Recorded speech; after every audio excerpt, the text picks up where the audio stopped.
ഹൂത്തികൾ വഴി ചൈന ഇറാനിൽ നിന്ന് എണ്ണ മേടിക്കാൻ ഒരു നീക്കം നടത്തുന്നുണ്ടോ? എണ്ണ വാങ്ങിക്കുന്നുണ്ട്, നീക്കമല്ല. ആണോ? അതായത് ഇവിടുത്തെ മുഖ്യധാരാ പത്രങ്ങളിൽ ഇതൊന്നും വരില്ലല്ലോ. അതെ, മുസ്ലിം രാജ്യങ്ങളൊക്കെ ബന്ധപ്പെട്ടതാണെങ്കിൽ ഒരക്ഷരം പോലും വരില്ല. അപ്പോൾ വ്യാഴാഴ്ച അമേരിക്ക ചൈനയിൽ ചില റിഫൈനറികൾക്കും കമ്പനികൾക്കും എണ്ണ ഉപരോധം ഏർപ്പെടുത്തി. അതിൻ്റെ കാരണം ഈ പറഞ്ഞതാണ്, ഹൂത്തികൾ വഴി. അപ്പോൾ ഹൂത്തികൾ ഉണ്ടെങ്കിൽ പിന്നെ ചെങ്കടൽ വഴി തന്നെ ചരക്ക് കപ്പൽ, ഓയിൽ ടാങ്കറുകൾ, ഹൂത്തികളാണല്ലോ അത് ആക്രമിച്ചുകൊണ്ടിരിക്കുന്നത്. അപ്പോൾ ഹൂത്തികൾ ഉണ്ടെങ്കിൽ ഇറാനിൽ നിന്ന് ഹൂത്തികളുടെ സംരക്ഷണത്തിൽ അകമ്പടിയോടുകൂടി ടാങ്കറുകൾ ചെങ്കടൽ വഴി ചൈനയ്ക്ക് ഇത് എത്തിച്ചു കൊടുത്തോളുമല്ലോ.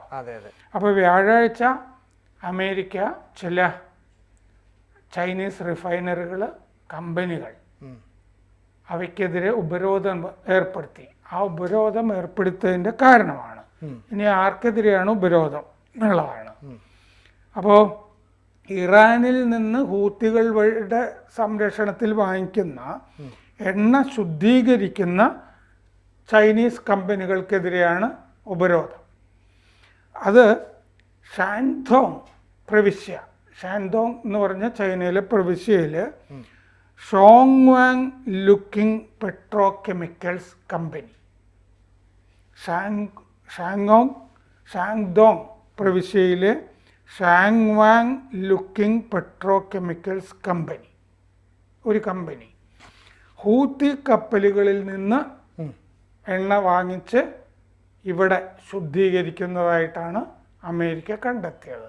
അതാണ് അതിനെതിരെ ഉപരോധം. ഒപ്പം മൊഡാഫലിനെതിരെയും ഉപരോധമുണ്ട്. എന്താണ് മൊഡാഫൽ?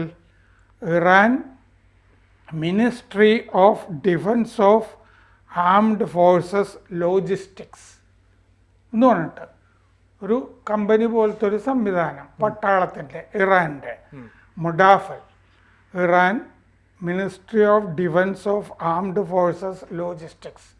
അത് ഇറാൻ്റെ ഒരു മന്ത്രാലയമാണെന്നും പറയാം. പട്ടാള ഗതാഗതത്തിന്, ലോജിസ്റ്റിക്സിനൊക്കെ വേണ്ടിയിട്ടുള്ളത്.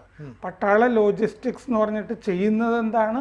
ഇറാനിൽ നിന്നുള്ള എണ്ണ രഹസ്യമാർഗം വഴി ചൈനയിലേക്ക് കൊടുത്തയക്കുക. അപ്പോൾ ആ മന്ത്രാലയത്തിനെതിരെയും അമേരിക്കയുടെ ഉപരോധം ഏർപ്പെടുത്തി. അപ്പോൾ ഹൂത്തി വിദേശകാര്യമന്ത്രി ജമാൽ അമീർ പറഞ്ഞിട്ടുണ്ട്, ഹൂത്തികൾ ഇറാൻ്റെ സ്വാധീനത്തിലൊന്നുമല്ല, തന്നെത്താനെയാണ് നയങ്ങളെടുക്കുന്നത്, കാര്യങ്ങളൊക്കെ ചെയ്യുന്നത് എന്ന് ഹൂത്തി വിദേശകാര്യമന്ത്രി ജമാൽ അമീർ പറഞ്ഞിട്ടുണ്ട്. അപ്പോൾ ഈ ഉപരോധത്തിൽ ഈ ഹൂത്തികളുമായിട്ട് ബന്ധപ്പെട്ട എണ്ണ ടാങ്കറുകൾ വഴി, എണ്ണക്കപ്പലുകൾ വഴി 500 മില്യൺ ടൺ എണ്ണ, ഇറാൻ എണ്ണ ഈ ചൈനീസ് റിഫൈനറിയിൽ വന്നു എന്നാണ് അമേരിക്ക കണ്ടെത്തിയത്. അതാണ് ഉപരോധത്തിന് വഴിവെച്ചത്.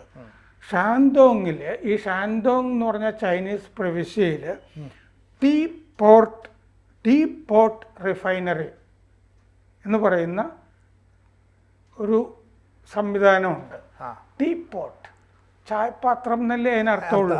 എന്താന്ന് വെച്ച് കഴിഞ്ഞാൽ സാധാരണ എണ്ണ ശുദ്ധീകരണശാലകൾ ഇപ്പൊ ഇന്ത്യയിലും ഒക്കെ ഉള്ളത് വളരെ വലുതായിരിക്കും, ആണല്ലോ, ഭീമമായിരിക്കും. ഇപ്പൊ ജാംനഗർ എന്ന് പറഞ്ഞ റിലയൻസിൻ്റെയോ ഒക്കെ.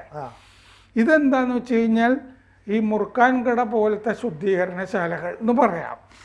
ചെറിയ സ്വകാര്യ കമ്പനികൾ, അതായത് ചൈനയുടെ പൊതുമേഖലയിൽ പാർട്ടി നടത്തുന്ന മറ്റേ വലിയ ശുദ്ധീകരണശാലകളല്ലാതെ സ്വകാര്യ വ്യക്തികൾ നടത്തുന്ന ചെറിയ ശുദ്ധീകരണശാലകളാണ് ടീ പോർട്ട് റിഫൈനറീസ് എന്ന് പറയുന്നത്. അത് ഒരുപാടുള്ള സ്ഥലമാണ് ഈ ഷാൻഡോങ്. അവയ്ക്കെതിരെയൊക്കെ അമേരിക്ക നടപടി സ്വീകരിക്കുന്നുണ്ട്. അതായത് ഇറാനിൽ നിന്ന് ഹൂത്തികൾ വഴി എണ്ണ കൊണ്ടുവന്നിട്ട് ഈ ടീ പോർട്ട് ശുദ്ധീകരണശാലകളും ഷാൻഡോങ്ങിൽ ശുദ്ധീകരിക്കുന്നതായിട്ടാണ് കണ്ടെത്തിയിരിക്കുന്നത്. അപ്പോൾ ഈ ഇറാനിൽ നിന്നുള്ള എണ്ണ ഇറാൻ്റെ ഷാഡോ ഫ്ലീറ്റ് ഓഫ് ടാങ്കേഴ്സ് കൊണ്ടുവരുന്നു എന്നാണ്. നിഴൽ വ്യൂഹം അല്ലേ, രഹസ്യ കപ്പലുകളുടെ വ്യൂഹം എന്ന് പറയാം, ഇറാൻ്റെ കൊണ്ടുവരുന്നു. അപ്പോൾ ഈ ഈ ഹൂത്തികളുമായി ബന്ധപ്പെട്ടതല്ലാത്ത 19 കപ്പലുകൾക്ക് കൂടി ഉപരോധം ഏർപ്പെടുത്തിയിട്ടുണ്ട് അമേരിക്ക, ഇറാനിൽ നിന്ന് എണ്ണ കൊണ്ടുപോരുന്ന. പിന്നെ കമ്പനികൾക്കും 19 എണ്ണ കമ്പനികളും കപ്പലുകളും ഉൾപ്പെടും. 19 എണ്ണ കമ്പനികളും എണ്ണ ടാങ്കറുകളും എണ്ണ കപ്പലുകളും വേറെയും 19 എണ്ണത്തിന് ഉപരോധമുണ്ട്. അപ്പോൾ ഇപ്പോൾ ഈ വെള്ളിയാഴ്ച പ്രാർത്ഥനയിൽ ഖമനേയി ഉണ്ട്. അപ്പോൾ ഖമനേയി ഈ പേർഷ്യൻ പുതുവത്സരമായിരുന്നു വെള്ളിയാഴ്ച, നൗറൂസ് എന്ന് പറയും. ഇറാൻ എന്ന് പറയുന്ന മേഖലയിലെ പുതുവത്സരം നൗറൂസ്. ഈ നൗറൂസ് പ്രഭാഷണം മറ്റേ ഇസ്രയേലിൽ ടൈംസ് ഓഫ് ഇസ്രയേൽ പരിഭാഷ ചെയ്ത് ഇട്ടിട്ടുണ്ട്. അപ്പോൾ അതിൽ ഈ ഹൂത്തികളെ കൈവിട്ട പോലെയാണ് ഖമനേയിയുടെ ചില വാചകങ്ങൾ. അല്ലെ വേണ്ടതാണല്ലേ? വേണ്ട എന്നുള്ള മട്ടിലാണ്. കാരണം പുലിവാല് പിടിച്ചിരിക്കുകയാണ് എന്നുള്ള മട്ടിലാണ്.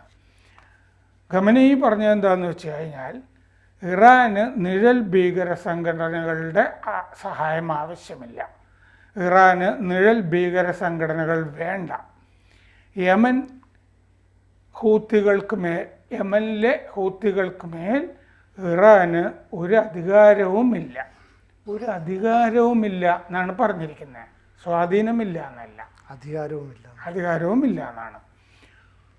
ഹൂത്തികൾ എന്ന് പറയുന്നത് ഷിയ ഭീകര സംഘടനയാണ്. അത് അൻസറുള്ള എന്നാണ് അതിൻ്റെ ശരിക്കുള്ള പേര്. അൻസറുള്ള എന്ന് പറഞ്ഞ ഭീകര സംഘടനയാണ് ഈ ഹൂത്തികൾ എന്ന് വിളിക്കുന്നത്. അവർ പോരാടുന്നത്, ഖമനേയി പറയുക, അവർ പോരാടുന്നത് നല്ലതാണ്, പക്ഷേ ഇറാൻ ഭരണകൂടവുമായി അതിന് ബന്ധമില്ല എന്ന് പറഞ്ഞാൽ ആ പോരാട്ടത്തെ തുണയ്ക്കുന്നു, ഞങ്ങളുമായി ബന്ധമില്ല, ഇറാന് വേണ്ടിയാണ് ഹൂത്തികൾ ഇതൊക്കെ ചെയ്യുന്നത് എന്നുള്ളത് സംബന്ധമാണ്. ഇറാൻ ഉത്തരവാദിയാണെന്നാണല്ലോ ട്രംപ് നിരന്തരം പറഞ്ഞുകൊണ്ടിരിക്കുന്നത്. കഴിഞ്ഞ ദിവസവും പറഞ്ഞു, ആ ഹൂത്തികളെ ആക്രമിക്കുമ്പോഴും പറഞ്ഞു ഇറാന് മുന്നറിയിപ്പ് കൊടുത്തിട്ടാണ് ഹൂത്തികളെ ആക്രമിച്ചത്. സനയിലും സദയിലും ഇറാനാണ് പിന്നിലെന്ന് കൃത്യമായിട്ട് പറയുകയും ചെയ്തു. അതെ, മറ്റേ ഹാരിസ് ട്രൂമാൻ വിമാനവാഹിനിയിൽ നിന്ന് ആക്രമണം നടത്തിയപ്പോൾ. അപ്പോൾ ടൈംസ് ഓഫ് ഇസ്രയേൽ ഇത് കുറച്ചുകൂടി വ്യക്തമായിട്ട് പരിഭാഷ ചെയ്തിട്ടുണ്ട്. യമൻ ഭരണകൂടത്തിന്, അതായത് യമൻ ഭരണകൂടം എന്ന് പറഞ്ഞാൽ അൻസറുള്ളയ്ക്ക് സ്വന്തമായി പ്രചോദനമുണ്ട്, സ്വന്തം നയങ്ങളുണ്ട്. പ്രതിരോധ സംഘങ്ങൾക്ക് അവരുടേതും, ഇറാന് നിഴൽ പോരാളികൾ വേണ്ട. ഇതാണ് ഖമനേയി പറഞ്ഞതായിട്ട്. ഹൂത്തികളുമായിട്ടുള്ള ബന്ധം വിച്ഛേദിച്ച് എന്നാണ് ഞാനൊരു അമേരിക്കൻ പ്രസിദ്ധീകരണത്തിൽ കണ്ടത്. അത് അത്ര ശരിയാണോ എന്നുള്ള കാര്യത്തിൽ എനിക്ക് സംശയമുണ്ടായി. അമേരിക്കൻ പത്രത്തിൽ ഈ പ്രസംഗത്തിൻ്റെ ശീർഷകം ഹൂത്തികളുമായി ഖമനേയി ബന്ധം വിച്ഛേദിച്ചു എന്നായിരുന്നു.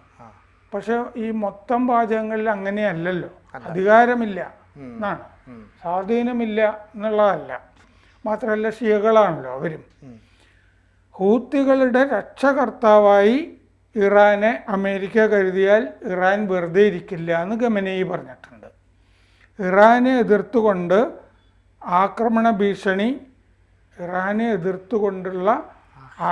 ഭീഷണി അമേരിക്കയെ ഒരു സ്ഥലത്തും എത്തിക്കില്ല, എങ്ങും എത്തിക്കില്ല.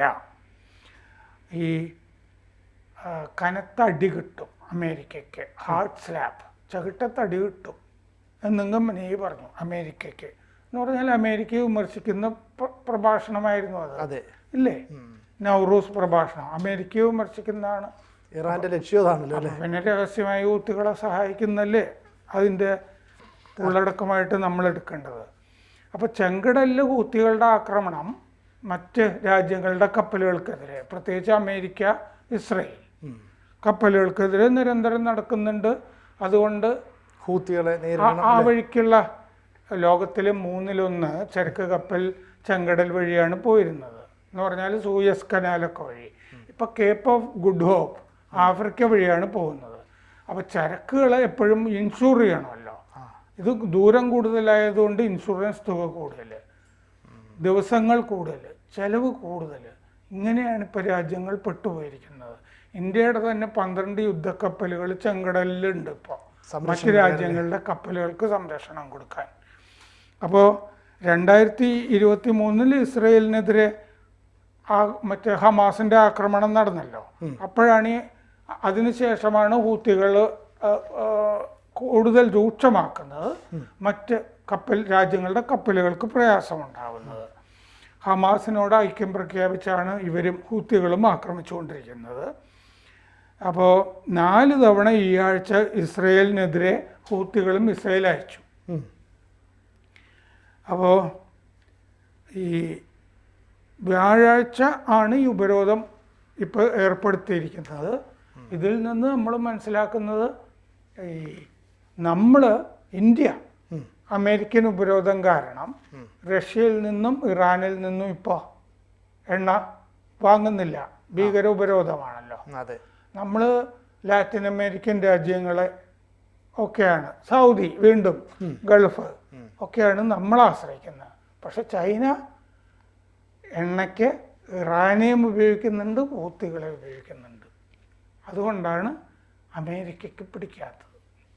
കൂടുതൽ വാർത്തകളും വിശേഷങ്ങളും നിങ്ങളിലേക്ക് എത്താൻ ABC മലയാളം സബ്സ്ക്രൈബ് ചെയ്യുക, ബെൽ ബട്ടണും അമർത്തുക.